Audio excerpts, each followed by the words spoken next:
رسول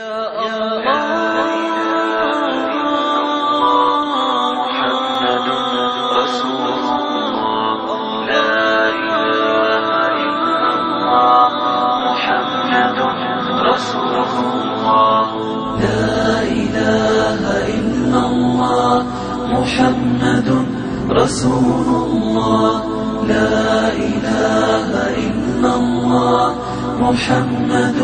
رسول اللہ لا الہ. میں دعوت دوں گا پاکستان آبزرور کے ایڈیٹر ان چیف اور نظریہ پاکستان کونسل کے چیئرمین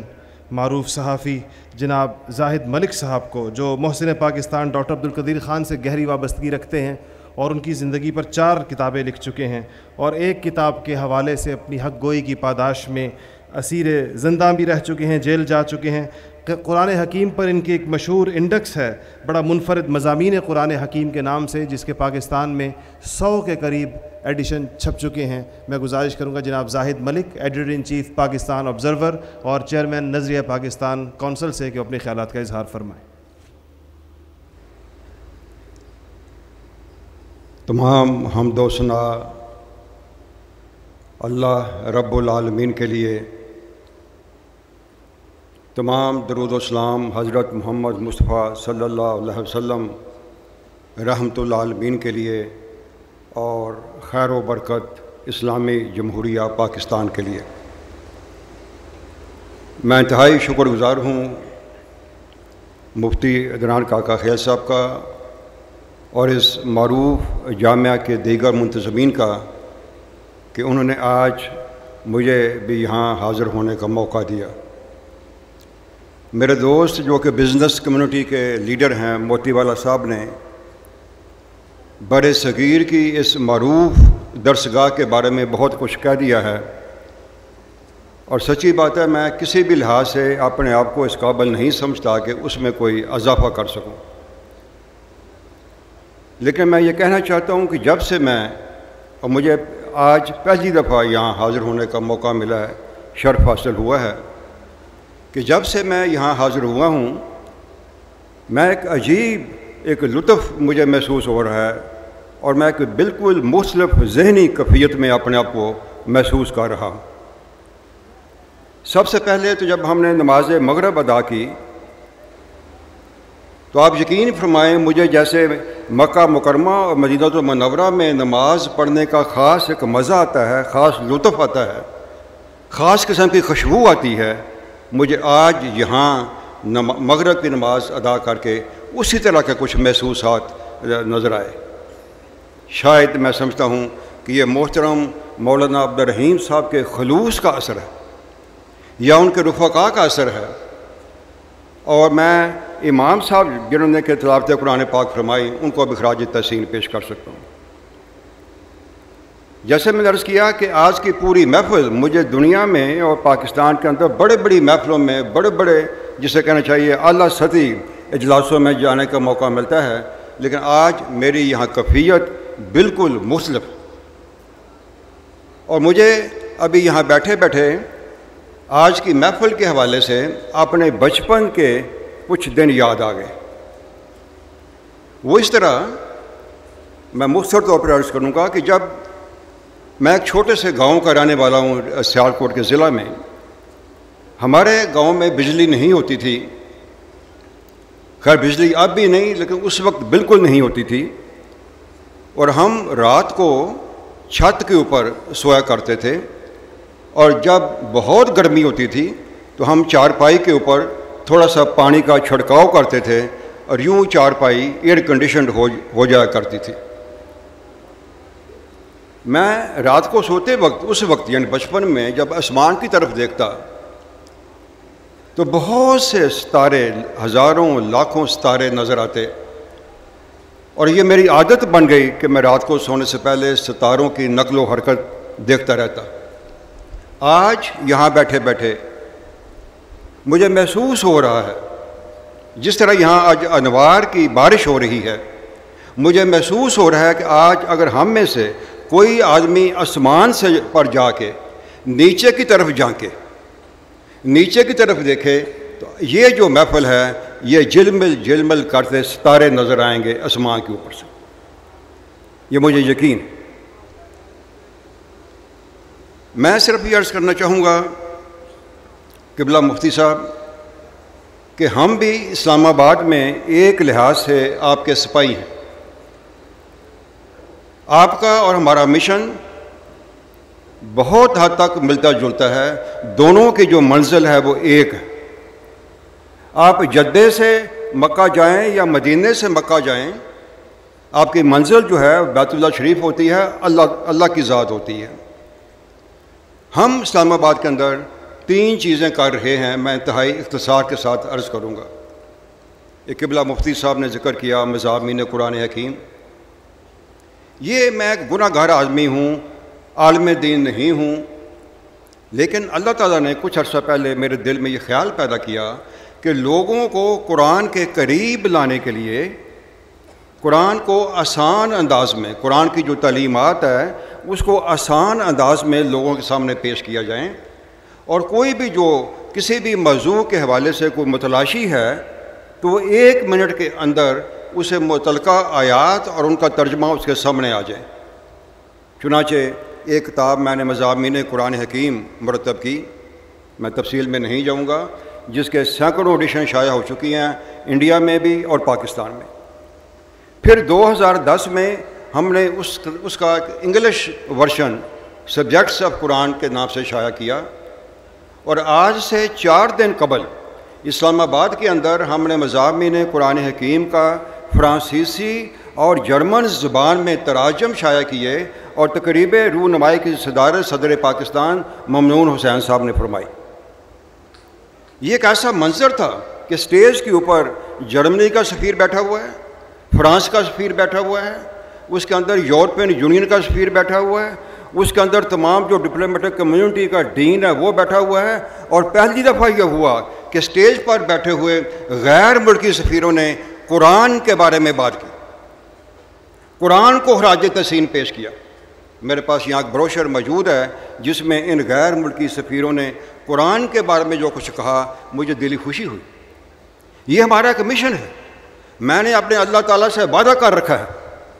کہ میں اس جہان سے جانے سے پہلے کم از کم 10 مزید زبانوں میں، چائنیز اور رشین اور سویڈش اور اسپینش میں اس کتاب کا ترجمہ کر کے انشاءاللہ تعالیٰ یہاں سے جاؤں گا۔ ایک کام ہم یہ کر رہے ہیں، مغرب کو قرآن کے قریب لانے کا ایک ٹھوس کام کر رہے ہیں، الحمدللہ اس میں ہمیں کامیابی حاصل ہو رہی ہے، میں تفصیل میں نہیں جاؤں گا۔ دوسرا کام جو ہم کر رہے ہیں، ہم نے اسلام آباد کے اندر ایک انٹرنیشنل سیرت سینٹر قائم کیا ہے، اور ہم ایک سیرت یونیورسٹی قائم کرنے والے ہیں۔ میرا یہ کہنا ہے کہ نبی اکرم صلی اللہ علیہ وسلم کی جو ذات تھی، ان کا جو مشن تھا، اس کو ہم مسلمان، پوری دنیا کے مسلمان دنیا کے سامنے کما حق ہو انداز میں پیش نہیں کر سکے ابھی تک، تمام جو لکھی گئی ہیں سوانح عمریاں، اس کے باوجود رحمت العالمین، ختم نبوت، پیغمبر انسانیت، ان کی جو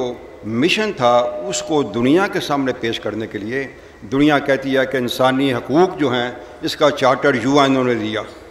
سب سے پہلے چارٹر انسانی حقوق کا، امپاورمنٹ آف ویمن کا، مساوات کا، جتنے بھی آج کل دنیا مغرب جو ہے مساوات کے حوالے سے بات کرتی ہے، اس کا خطبہ حجۃ الوداع کے اندر تفصیل سے ذکر موجود ہے۔ تو ایک کام قرآن کے بارے میں، دوسرا ہم الحمدللہ سیرت النبی کے حوالے سے اور سیرت یونیورسٹی، اور مجھے یقین ہے آج یہ ایک خواب لگتا ہے۔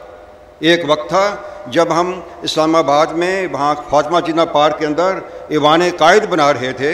تو ایک خواب لگتا تھا۔ الحمدللہ ہم نے 22 کروڑ روپے کی لاگت سے وہاں ایوان قائد بنایا، جو آج بہت بڑا مرکز بن چکا ہے۔ اسی طرح ہم انشاءاللہ تعالیٰ اسلام آباد کے اندر سیرت سینٹر بنائیں گے اور سیرت یونیورسٹی بنائیں گے۔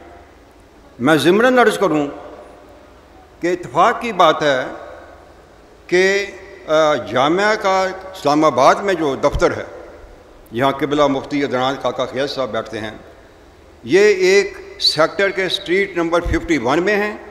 میں اسٹریٹ نمبر 50 میں، یعنی رہائش کے لحاظ سے، سکونت کے لحاظ سے یہ مجھ سے ایک قدم آگے ہیں، گو علم و فضل کے لحاظ سے یہ مجھ سے 100 گنا آگے ہیں۔ اسی طرح اس جامعہ سے منسلک ایک اور شخصیت جناب خلیل الرحمان صاحب، جو کہ روزنامہ اسلام کے ایڈیٹر ہیں، ان کا دفتر اور میرا دفتر وہ بھی ساتھ ساتھ ہیں اسلام آباد کے اندر۔ تو میں یہ کہنا چاہتا ہوں انشاءاللہ تعالیٰ قبلہ مفتی صاحب، ہم آپ کے ساتھ صلاح مشورہ کر کے آپ کی ایڈوائس کے مطابق اپنے مشن کو مزید بہتر کرنے کی کوشش کریں گے۔ تیسری بات جو میں مختصر طور پر عرض کرنا چاہتا ہوں وہ ہے نظریہ پاکستان کونسل۔ ہمارا یہ کہنا ہے، اور میں اس بات کو مانتا ہوں، کہ مکہ مکرمہ، مدینہ منورہ اور بیت المقدس کے بعد پاکستان دنیا کا چوتھا مقدس سرزمین ہے۔ پاکستان کا مقصد، پاکستان کا قیام کسی مقصد کے لیے ہوا تھا۔ میں تفصیل میں نہیں جاؤں گا، پاکستان کے قیام کے پیچھے غیبی طاقت تھی۔ مولانا شبیر احمد عثمانی صاحب نے یہ واقعہ سنایا جو ہم نے ریکارڈ کیا ہے، کہ خود نبی اکرم صلی اللہ علیہ وسلم کی خواہش اور ان کے حکم کے مطابق پاکستان کا قیام عمل میں آیا۔ اور وہ فرماتے تھے کہ ایک مرتبہ قائد اعظم رحمۃ اللہ علیہ، جنہیں میں عاشق رسول کہتا ہوں، جو مسلمان تھے، سوٹ پہنتے تھے۔ ہمارے آغا صاحب بڑا اعتراض کرتے ہیں وزیر صاحب سوٹ کے بارے میں۔ قائد اعظم حمد اللہ جناح سوٹ پہنتے تھے، عاشق رسول تھے۔ جب ان کی تدفین کی جا رہی تھی یہاں کراچی کے اندر، تو کسی نے کہا کہ آج بر صغیر میں شہنشاہ عالمگیر کے بعد دوسرا بڑا مسلمان دفن کیا جا رہا ہے۔ تو قائد اعظم رحمۃ اللہ علیہ نے یہ بات مولانا شبیر احمد عثمانی کو بتائی کہ میری وفات کے بعد اس بات کا ذکر کرنا۔ اور مولانا شبیر احمد صاحب نے یہ بات ایک چودھری فضل حق جو آئی جی پولیس ہوتے تھے ان کو بتائی، اور ہمارے پاس ریکارڈ ہے۔ وہ فرماتے یہ ہیں، قائد اعظم کا یہ کہنا تھا کہ جب وہ بر صغیر کے حالات سے مایوس ہو کے لندن چلے گئے، مایوس ہو گئے، تو وہ فرماتے ہیں ایک دن شام کے وقت میں نے دیکھا کہ لان میں بیٹھے ہوئے تھے، کہ لان میں ایک روشنی سی محسوس ہوئی، لان میں خاص قسم کی خوشبو آنے لگی۔ اور وہ فرماتے ہیں کہ میں اسی خیال کے اندر گم ہو کے اپنے خوابگاہ میں چلا گیا، بیڈ روم میں چلا گیا، تو میں نے دیکھا وہی روشنی میرے ساتھ ساتھ چلنا شروع ہو گئی، وہی خوشبو بیڈ روم کے اندر آنا شروع ہو گئی۔ تو کچھ دیر کے بعد قائد اعظم نے پوچھا آپ کون ہیں؟ جواب آیا محمد علی، میں محمد مصطفیٰ صلی اللہ علیہ وسلم ہوں، میں آپ کو یہ حکم دینے آیا ہوں کہ واپس ہندوستان جاؤ اور مسلمانوں کی قیادت کرو۔ ہم یہ بات باور کرانا چاہتے ہیں، اور خاص طور پر جامعہ کی جو یہاں انتظامیہ ہے، یہ میں اس لیے عرض کر رہا ہوں کہ جامعہ کی جو انتظامیہ ہے وہ معروضی حالات سے واقف ہے۔ یہ جو انہوں نے تھنک ٹینک بنایا ہے اسلام آباد کے اندر، وہ اس بات کا ثبوت ہے کہ یہ زمینی حقائق، خطے کے معاملات اور پاکستان کہاں جا رہا ہے، اس طرح کے معاملات کو یہ ایڈریس کرنا چاہتے ہیں، نئے آئیڈیاز کو ایکسیپٹ کرتے ہیں۔ اسی طرح اسلامی شریعہ کے حوالے سے جس کا ذکر ہمارے دوست نے کیا، جو دنیا پروگرام کی معروف ایک وہ ہمارے ساتھی ہیں،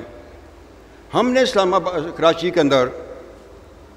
جب محسوس کیا، میں ایک دفعہ مجھے پچھلے سال اکتوبر میں لندن جانے کا موقع ملا،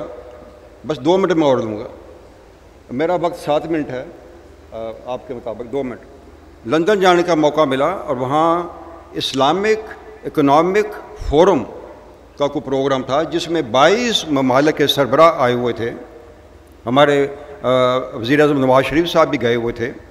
اور پاکستان سے اتفاق سے میں واحد ایک غیر سرکاری بندہ تھا جس کو وہاں مدعو کیا گیا۔ میں نے وہاں دیکھا اور پڑھا، برطانیہ نے 22 بلین پاؤنڈ اسلامک بینکنگ کے نام پر اکٹھے کیے۔ میں نے یہاں آ کے بڑا شور مچایا، بھئی پاکستان، اسلامی جمہوریہ پاکستان، قصہ مختصر یہ، ہم نے صدر پاکستان سے گزارش کی اور گورنر ہاؤس کے اندر ہم نے اسلامک بینکنگ کے نام کے اوپر ایک بہت بڑی کانفرنس کی، راؤنڈ ٹیبل کانفرنس کی، اور لوگوں کو کہا، بینکوں کے صدور آئے، انہوں نے اس بات کو قبول کیا کہ پاکستان کا قد کاٹ دیکھیں، پاکستان کا سائز دیکھیں، یہاں کے لوگ دیکھیں، ہم کہاں جا رہے ہیں۔ تو الحمدللہ وہ جو اسلامک بینکنگ کے حوالے سے ہم نے ایک داغ بیل ڈالی، آہستہ آہستہ وہ آگے بڑھتی جا رہی ہے۔ آج مجھے خوشی ہوئی، آج کراچی میں ایک میرے بہت سے بڑے بنکار کے ساتھ دوپہر کا کھانا تھا، اس نے قبلہ مفتی تقی عثمانی صاحب کی بہت تعریف کی، اور یہ کہا کہ واحد شخصیت ہیں جو پاکستان کے اندر جسے ہم اسلامی نظام معیشت کہتے ہیں، اس کو آگے بڑھانے کے لیے راستہ نکال رہے ہیں۔ عام طور پر یہ ہوتا ہے، اور یہ تہمت لگائی جاتی ہے ہمارے علماء دین کے اوپر کہ وہ ایک آگے بریک لگا دیتے ہیں، راستہ نہیں نکالتے۔ میں راستے کو حکمت کہتا ہوں، خود رسول اکرم صلی اللہ علیہ وسلم نے قدم قدم پر حکمت سے کام لیا۔ اس بینکر نے خراج تحسین پیش کیا کہ مفتی تقی عثمانی صاحب پاکستان کے اندر اسلامی معیشت کے فروغ کے لیے ایک راستہ نکال رہے ہیں۔ اس لیے میں عرض کرنا چاہتا ہوں کہ چونکہ آپ نئے آئیڈیاز کو ایکسیپٹ کرتے ہیں، میں یہ کہنا چاہتا ہوں برائے کرم پاکستان کی قدر و قیمت کو پہچانو، پاکستان کو موجودہ حالات پر نہ تولو کہ دہشت گردی ہے یا حکومت ہے، جلسے ہیں، جلوس ہیں۔ یہ پاکستان نہیں ہے، پاکستان یہ ہے، یہ جو لوگ بیٹھے ہیں یہ پاکستان ہے، یہ پاکستان۔ آپ اس پاکستان کی قدر کرو، اس پاکستان کو ساتھ لے کے چلو۔ پاکستان کیا اللہ تعالیٰ نے پاکستان کے لوگوں کو توانائی بخشی ہوئی ہے، میں حیران ہوتا ہوں۔ جب قیام پاکستان ہوا، آپ جانتے ہیں کراچی میں جب دارالحکومت تھا، اس وقت کے سرکاری افسران کیکر کے کانٹوں سے کاغذ کو جوڑا کرتے تھے، پھر کیکر کے کانٹے سے کہوٹے کا سفر دیکھیں، کیکر کے کانٹے سے کہوٹے تک ہم کیسے پہنچے۔ یہ پاکستان ہے، یہ پاکستان کے لوگوں میں توانائی ہے۔ میں کسی وقت قبلہ مفتی عدنان کاکا خیل صاحب کی خدمت میں اسلام آباد میں حاضر ہوں گا۔ میرا یہ کہنا ہے اس جامعہ کے لیے وقت آ گیا ہے کہ اسلام کے ساتھ ساتھ اپنی خدمات، اپنی ان کی جو پرفارمنس ہے، ان کے پروگرام ہے، پاکستان اسلامی جمہوریہ پاکستان کی عظمت، اس کے اندر مایوسی کو دور کرنے کے لیے، اس کے اندر لوگوں کی امید قائم رکھنے کے لیے، اور بڑی بات یاد رکھیں، آنے والے دنوں میں ابھی دکھایا گیا، میں ہمیشہ یہ بات کہتا ہوں، آنے والے دنوں میں پاکستان اپنے پاؤں پر کھڑا ہوگا، آنے والے دنوں میں پاکستان اقوام عالم میں کردار ادا کرے گا انشاءاللہ تعالی، اور آپ لوگوں کے ہاتھوں سے ہوگا۔ اس لیے میں جب حاضر ہوں گا اور قبلہ مفتی عبدالرحیم صاحب کی خدمت میں، میرے ذہن میں چند ایک جسے کہہ سکتے ہیں روڈ میپ کہہ لیں، ایک ایجنڈا ہے کہ کس طرح اس جامعہ کا قدر و قیمت، اس کی اثر پذیری، پاکستان کے اندر اس کی قدر و منزلت، اس کا اثر و رسوخ کس طرح مزید پاکستان کے اندر عالم اسلام میں بڑھ سکتا ہے۔ میں حاضر ہو کے انشاءاللہ اپنی ملحوظات پیش کروں گا۔ بہت بہت شکریہ۔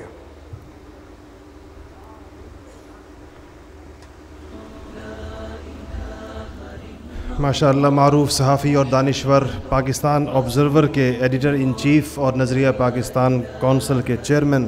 جناب زاہد ملک صاحب، جو اپنے اداروں، اپنے اخبارات اور اپنی کتابوں سب کے ذریعے حب الوطنی کی ایک خوشبو ہے جو معاشرے میں پھیلا رہے ہیں، اور بڑے اخلاص کے ساتھ اس پر ہمیشہ وہ عمل پیرا رہتے ہیں۔ محمد رسول اللہ، لا الہ الا اللہ، محمد رسول اللہ، لا الہ الا اللہ، محمد رسول اللہ۔